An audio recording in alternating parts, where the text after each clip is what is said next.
బాహుబలి మత్తు పూర్తిగా పోకముందే ప్రభాస్ ఇప్పుడు తన తర్వాత మూవీకి షిఫ్ట్ అయ్యాడు. ఇప్పుడు హాలిడేస్ లో ఉన్న ప్రభాస్ ఈ నెల నుండే సాహో షూటింగ్ మళ్ళీ మొదలు పెడతాడట. బాహుబలి ఇచ్చిన సూపర్ బూస్టప్ తో ప్రభాస్ కి ఇప్పుడు దేశ 4 దిక్కుల నుండి ఆఫర్లు వస్తున్నాయి.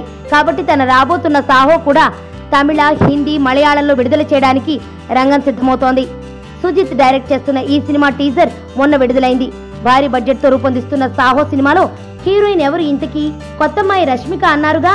తర్వాత బాలీవుడ్ బ్యూటీ దీపికా పదుకొనే పరిణితి చోప్రాను కూడా సంప్రదించినట్లు తెలుస్తోంది. కాకపోతే ఇప్పుడు షాకింగ్ గా మిల్కీ బ్యూటీ తమన్నా పేరు తెరపైకి వచ్చింది. ప్రభాస్ తో ఈ సినిమాలో జంటగా అమ్మడు నటించబోతోందని టాక్ వినిపిస్తోంది. ప్రభాస్ తమన్నా ఇప్పటికే ప్రపంచానికి తెలిసిన జంటగా బాహుబలిలో నటించారు. అంతకుముందు ఫ్లాప్ సినిమా రెబెల్లో తమన్నా అందాలు భారీగానే ఆరబోసింది.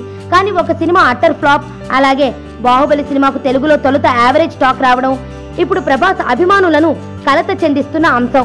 చూద్దాం ఈ సినిమాలో ఎవరు హీరోయిన్ గా చేస్తారో చివరకు. నా పేరు ధనుష్ రిషి. అందరూ ముద్దుగా దరి దరి అని పిలుస్తుంటారు. దేవుడికి నా పైన ఉన్న క్లారిటీ, నా బ్యాడ్ లక్ ఉన్న గ్రావిటీ నాకు చిన్నప్పుడే అర్థమైంది.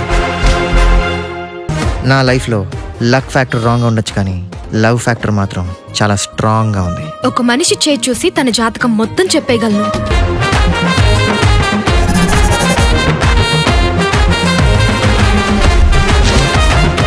Coming soon.